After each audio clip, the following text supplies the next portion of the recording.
সুপ্রিয় দর্শক মণ্ডলী, হাতিল আজকের সংবাদপত্র দেখার আমন্ত্রণ জানাচ্ছি আপনাদের সবাইকে। দর্শক মণ্ডলী, আমাদের সঙ্গে রয়েছেন সাবেক সচিব আবু আলম শহীদ খান। শহীদ খান, স্বাগত জানাচ্ছি আপনাকে স্টুডিওতে। বাংলাদেশ প্রতিদিনের শিরোনাম, রাষ্ট্র সংস্কারের নতুন অধ্যায়, সব কিছু এখনো বহাল। মানবজমিন অন্যরকম এক বিজয়ের দিন, দূষণে ধুঁকছে ঢাকা, বাড়ছে রোগ বালাই। কালের কণ্ঠ বদলে যাচ্ছে, মুক্তিযোদ্ধার সংজ্ঞা, অর্থনৈতিক মুক্তি মেলেনি, এখনও সমাজে বৈষম্য। আমাদের সময় আনন্দ বেদনার 16 ডিসেম্বর, বিজয় দিবস 2024, কিছু বিক্ষিপ্ত চিন্তা। আজকে পত্রিকা অভ্যুত্থানের দেশে এলো বিজয়ের দিন, ঘুমের পর মাথায় গুলি, লাশ বুড়িগঙ্গা ও শীতলক্ষায়। দেশ রূপান্তর, গাইব বিজয়ীর গান, অমূল্য অর্জনের মূল্য। খবরের কাগজ, টার্গেট ব্যক্তিকে অপহরণে থাকতো অভিনব প্রযুক্তি, $5 বিলিয়ন লুপাট, হাসিনা পরিবারের দুর্নীতি অনুসন্ধানের রুল। আলোকিত বাংলাদেশ, মহান বিজয় দিবস আজ, পূর্ব তিমুর প্রেসিডেন্টের সহায়তায় আশ্বাস। আজ 16 ডিসেম্বর, মহান বিজয় দিবস।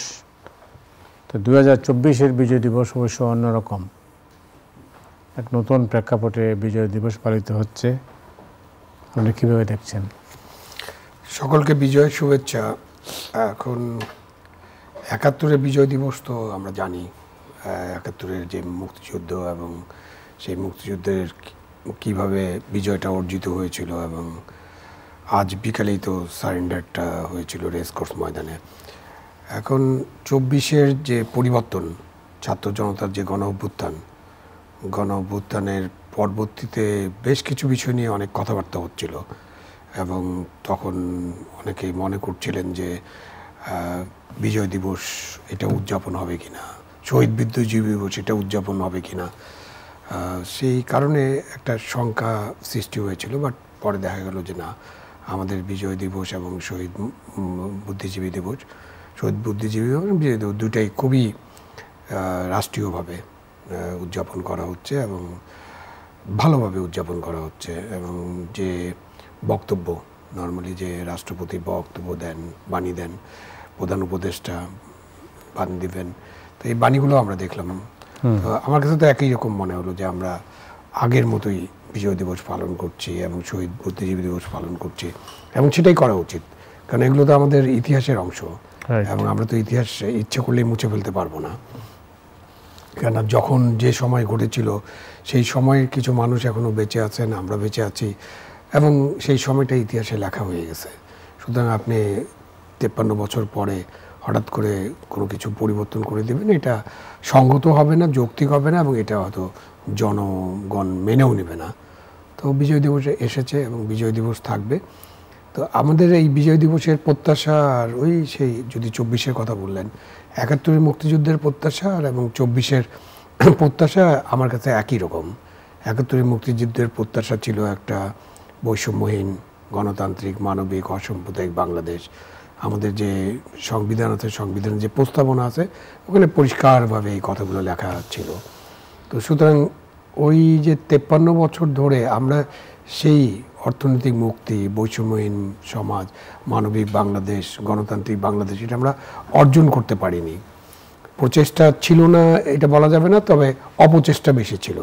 সবসময় ক্ষমতা কক্ষিগত করা হয়েছে, গণতন্ত্রকে নষ্ট করা হয়েছে, নির্বাচনী ব্যবস্থা ধ্বংস করা হয়েছে, গুম, খুন, নির্যাতন, হামলা, মামলা, আপনার নির্মূল বিভাজন, এইসবের রাজনীতি আমরা এতদিন ধরে করেছি। তো এখন 24-এর এই পট পরিবর্তন বা ছাত্রগণ অভ্যুত্থানের পরে যে পরিস্থিতি হয়েছে, এবং যেহেতু অন্তর্বর্তীকালীন সরকার একটা দায়িত্ব নিয়েছেন, যেটা রাজনৈতিক সরকার না, সেই জন্য এখন সুযোগ এসেছে যে আমরা কিছু কিছু জিনিস ঠিক করতে পারবো, কিছু বয়ান, ভুল বয়ান, এগুলোকে ঠিক করতে পারবো, কিছু সংস্কার করতে হবে যাতে আমরা একটা ভালো নির্বাচন করতে পারি, এবং ভালো নির্বাচনের মধ্য দিয়ে যাতে ক্ষমতার শান্তিপূর্ণ হস্তান্তর হয়, এবং আমাদের কিছু সংস্কার যেগুলোকে কন্টিনিউ করতে হবে এবং সংস্কারের মধ্য দিয়ে এটা নিশ্চিত করতে হবে এমন একটা রাজনৈতিক ব্যবস্থা যে ব্যবস্থার কর্তৃত্ববাদী শাসন বা ফেসিবাদী শাসন ফিরে আসবে না। এটা এই বিজয় দিবসের একটা প্রত্যয় হতে পারে। প্রত্যেকটা জাতিরই একটা অহংকার থাকে,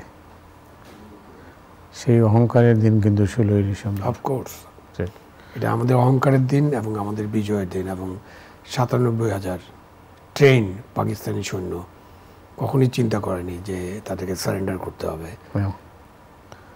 সিরাজ ইসলাম চৌধুরী লিখেছেন, জনগণ এখনো মুক্তি পায়নি। 53 বছর পরে অবশ্য জনগণ মুক্তি পায়নি, এই কথাটা সত্যি। মুক্তি পাওয়ার জন্য যে সমস্ত যে পরিবেশ দরকার, সেই পরিবেশটা তো আমরা এখনো তৈরি করতে পারিনি।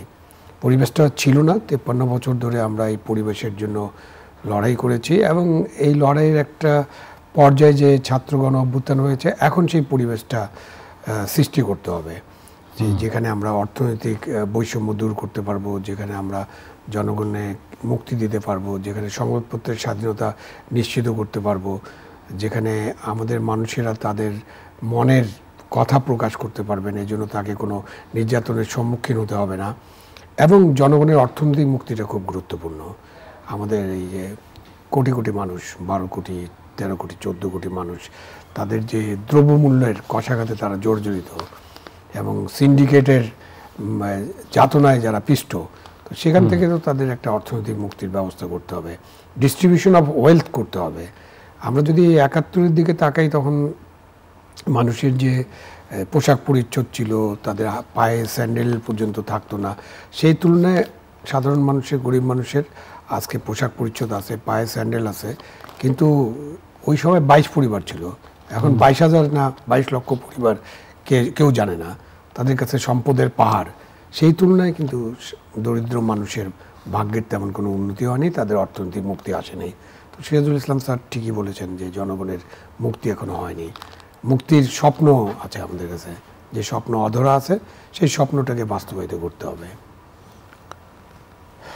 আপনি জানেন যে একটা গুম কমিশন যে রিপোর্ট দিয়েছে, এই রিপোর্টের উপরেই বিচ্ছিন্ন রিপোর্ট আছে সব কাগজে। গুম সংক্রান্ত কমিশনের প্রতিবেদন, টার্গেট ব্যক্তিকে অপহরণে থাকতো অভিনব প্রযুক্তি, নির্যাতন, আটক, অপহরণ, হত্যা, মুক্তি, মানে অনেক রকমের ঘটনা। 15 বছরে গুমের অভিযোগ 1609টি। হ্যাঁ, এটা তো একটা আমাদের এটা চিন্তা করলে তো এখনো শরীর, অনেকের শরীর কেঁপে উঠবে।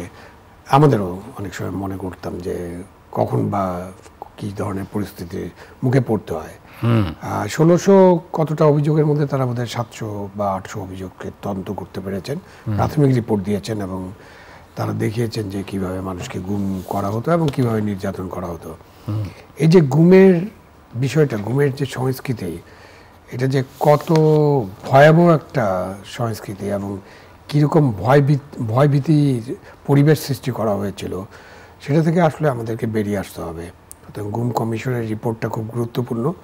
তারা প্রাথমিক রিপোর্ট দিয়েছেন, তারা যখন চূড়ান্ত রিপোর্ট দেবেন, এবং সেটা নিয়ে তো নিশ্চয়ই আমাদের তো সিস্টেমইটা হলো যে একটা রিপোর্ট হওয়ার পরে সেটার ভিত্তিতে কাজ করতে হবে। তো আমি প্রত্যাশা করব একজন নাগরিক হিসেবে যে আমাদের যে বিষয়ে যে রিপোর্টগুলো হচ্ছে, সেটার উপরে যেন সরকার ঘুমিয়ে না পড়ে এবং এই রিপোর্টগুলো যেন ওই যে আমরা বললাম ডিপ ফ্রিজে ঢুকে না যায়। এগুলোর ভিত্তিতে এগুলো তদন্ত করতে হবে, তদন্ত করে যথাযথ বিচারিক প্রক্রিয়া অনুসরণ করতে হবে এবং দ্রুত বিচার করতে হবে। তাহলেই আমরা গুমের সংস্কৃতি থেকে, অপহরণের সংস্কৃতি থেকে, বিনা বিচারে মানুষ হত্যার সংস্কৃতি থেকে বেরিয়ে আসতে পারবো। আমি যেটা বলছি যে গুমের পর মাথায় গুলি, লাশ বুড়িগঙ্গা অথবা শীতলক্ষায়। হ্যাঁ, 7 মার্ডারের ক্ষেত্রে তো তাই হয়েছিল। পরে শীতলক্ষা থেকেই তো লাশটাও ভেসে ওঠে, নারায়ণগঞ্জের যে 7 মার্ডার। তো মানুষকে এরকম ধরে নিয়ে যে, এবং কখনো রাজনৈতিক প্রতিহিংসা, কখনো রাজনৈতিক সরকারের কোনো একটা মহল থেকে এগুলোকে প্রশ্রয় দেওয়া হয়েছে বা ম্যানেজ করা হয়েছে, যেটা তারা তো বলছেন দেশের প্রধানমন্ত্রী কে দায়ী করছেন তারা। তো আবার কখনো কখনো কিন্তু যারা এইসবের সাথে যুক্ত তারা নিজেরাই, নারায়ণগঞ্জের ঘটনাটা তো নিজেরাই তাদের নিজের সিদ্ধান্তে তারা করেছেন অর্থের লোভে।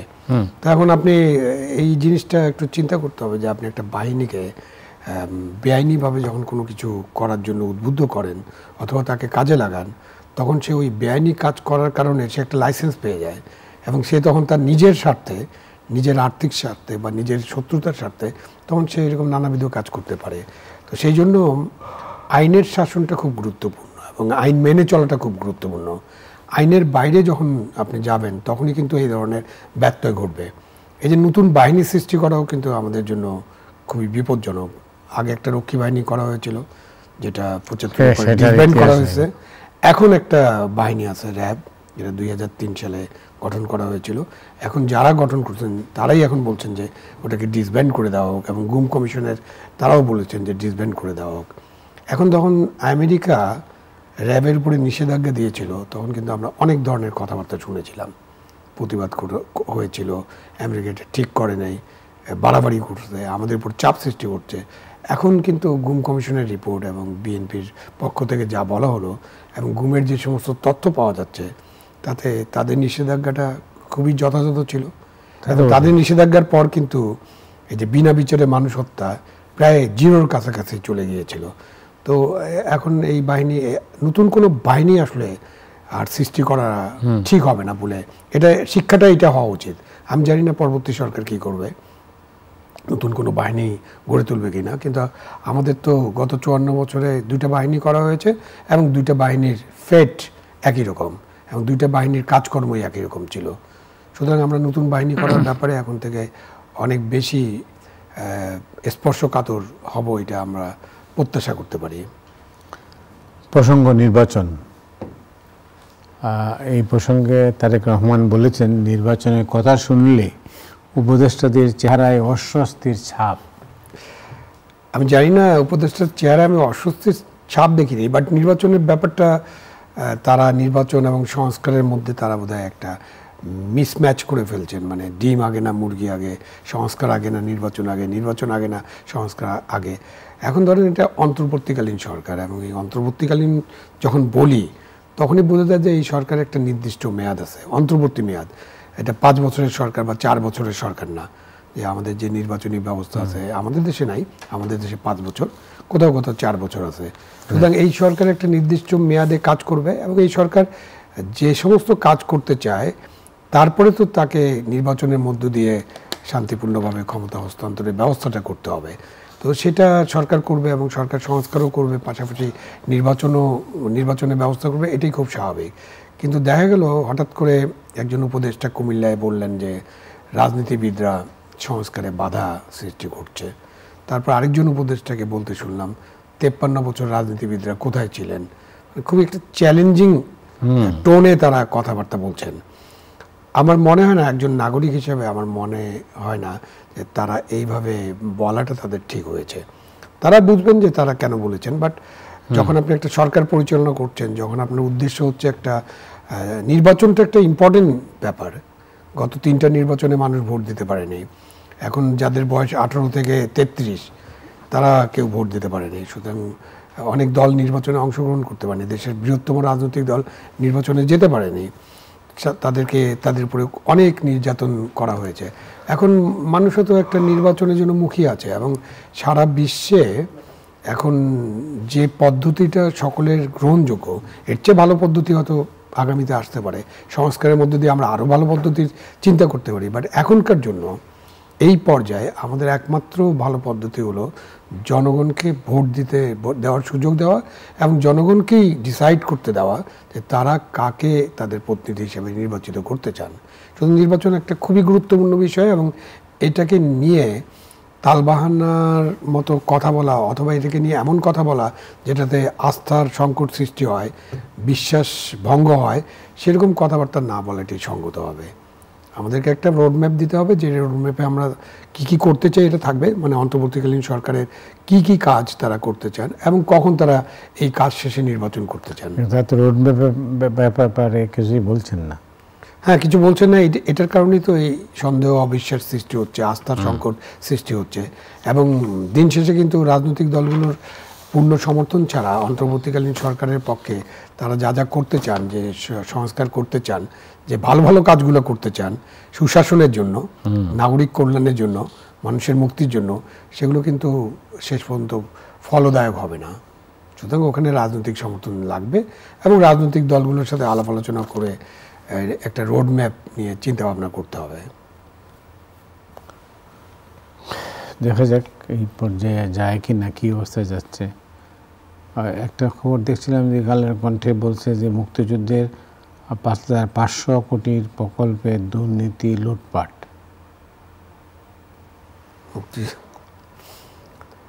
এই তো 500 কোটি টাকার প্রকল্প, আমাদের তো হাজার হাজার কোটি টাকার প্রকল্পে দুর্নীতি, লুটপাট। এটা অবশ্য 5,500 কোটি। হ্যাঁ, 5,500। হ্যাঁ, আমাদের হাজার হাজার কোটি টাকার প্রকল্পে দুর্নীতি, লুটপাট হয়েছে। এটার একটা শ্বেতপত্র প্রকাশিত হয়েছে, যদিও শ্বেতপত্রে খুব সাদা মাঠাভাবে এগুলো উপস্থাপন করা হয়েছে, সেটা নিয়ে অনেক কথাবার্তা হচ্ছে এবং এত দ্রুত তারা একটা রিপোর্ট দিয়েছেন এবং সবখানে তারা অনুসিদ্ধান্তে পৌঁছতে পারেননি এবং আরও ভালোভাবে আরও রিপোর্টের প্রত্যাশা করা যেতে পারে। তো এই লুটপাটগুলো চিহ্নিত করতে হবে এবং যত আগেই তো বলা হচ্ছিল, যত বড় প্রজেক্ট তত কমিশন বেশি, তত লুটপাট। সুতরাং এখান থেকে তো এগুলো তো হয়ে গেছে, এখন আমাদের কাজ হলো যে এখান থেকে দেশকে বের করে আনা। কিভাবে বের করা যায়, কিভাবে আমরা এই প্রকল্পগুলোকে কিভাবে তৈরি করতে পারি, এই প্রকল্প বাস্তবায়ন কিভাবে করতে পারি এবং টেন্ডার প্রক্রিয়া কিভাবে স্বচ্ছতা আনতে পারি, সব কিছু মিলে এই লুটপাটের মধ্য থেকে দেশটাকে বের করে আনাই একটা বর্তমান সরকার, অন্তর্বর্তীকালীন সরকার এবং ভবিষ্যতে যারা সরকার আসবেন তাদের জন্য একটা বিশাল চ্যালেঞ্জ। এবং দুর্নীতির ব্যাপারে তো পদক্ষেপ নিতেই হবে। জিরো টলারেন্স বলে কিছু নাই, বাট দুর্নীতি যাতে কমে এবং দুর্নীতির নাগপাশ থেকে যেন আমরা বেরিয়ে আসতে পারি, সেই ব্যাপারে তো অবশ্যই সরকারকে ব্যবস্থা নিতে হবে। জিরো টলারেন্স নাই, তারপরেও এটা আমরা, এই শব্দটা আমাদের কাছে অনেক পরিচিত। হ্যাঁ, জিরো টলারেন্স তো মানে একটা খুব কর্তৃত্ববাদী শব্দ, জিরো টলারেন্স। কারণ আপনি কখনোই কোনো কিছুতে জিরোতে যেতে পারবেন না, সারা পৃথিবীর কোথাও যেতে পারেনি। সুতরাং আপনি আপনি মিন করতে পারেন যে আমি করতে চাই এবং সেটা করার যে ঘোষণার পরে তো আমরা কার্যকর কোনো কিছু দেখি নেই। বরঞ্চ আমরা পত্রপত্রিকা, মিডিয়া এবং এখন যেসব খবর পাচ্ছি যে যখন থেকে জিরো টলারেন্স বলা হয়েছে তখন থেকে পুরো টলারেন্সটাই উল্টাপাল্টে গেছে এবং এমন অবস্থা সৃষ্টি হয়েছে যে এটা একটা লুটপাটের স্বর্গরাজ্যে পরিণত হয়েছিল। একটা ক্রুনি ক্যাপিটালিজম আমরা ডেভেলপ করেছি, লুটেরা পুঁজিবাদ। যে যেখানে পেয়েছে, আজি সাহেবের 1000 বিঘা সম্পত্তি হয়েছে, 1000 কোটি টাকার মালিক, কোনো সচিব সাহেবের এরকম শত শত কোটি টাকার মালিক হয়েছেন, ব্যবসায়ীরা হাজার হাজার কোটি টাকার মালিক হয়েছেন, কোনো ব্যবসায়ী 7-8টা ব্যাংক একদম খেয়ে ফেলেছেন, 1000 কোটি টাকার লোন নিয়ে কোনো কিছু নাই, সেই টাকাটা বিদেশে চলে গেছে। তো মানে অফিস পিয়ন 400 কোটি টাকার মালিক, আরো আজকে শুনলাম খালি ডিম কিনতে পারে না, আজকে শুনলাম আরো বেশি। এটা বেশি রকম, এটা কিন্তু সম্ভবত 1400 সামথিং। না, এটা তদন্ত হওয়া উচিত। আমি একদম সিরিয়াসলি মনে করি যে যা যা অভিযোগ উঠছে সেগুলো একটা পূর্ণাঙ্গ এবং স্বচ্ছ তদন্ত হওয়া উচিত এবং তদন্তের মধ্য দিয়ে এগুলোর একটা সমাধানে পৌঁছানোর চেষ্টা করা উচিত। সমাধানটা হচ্ছে আইনগত সমাধান, তদন্ত করা হোক ভালোভাবে এবং তারপরে এটা আইনে যাওয়া হোক, আদালতে যাওয়া হোক এবং আদালতে এই জিনিসগুলো যেন একটু ত্বরান্বিত হয়, যাতে একেবারে 20 বছর 30 বছর কোনো মামলা না চলে। সেরকম একটা ব্যবস্থা করলে আমরা নিশ্চয়ই এটা থেকে বেরিয়ে আসতে পারবো। আবু আলম শহীদ খান, অনেক ধন্যবাদ আপনাকে। ধন্যবাদ। দর্শক মণ্ডলী, আজ রাত্রির মতো এখানে বিদায় নিচ্ছি। আগামীকাল দেখা হবে আবার। শুভরাত্রি।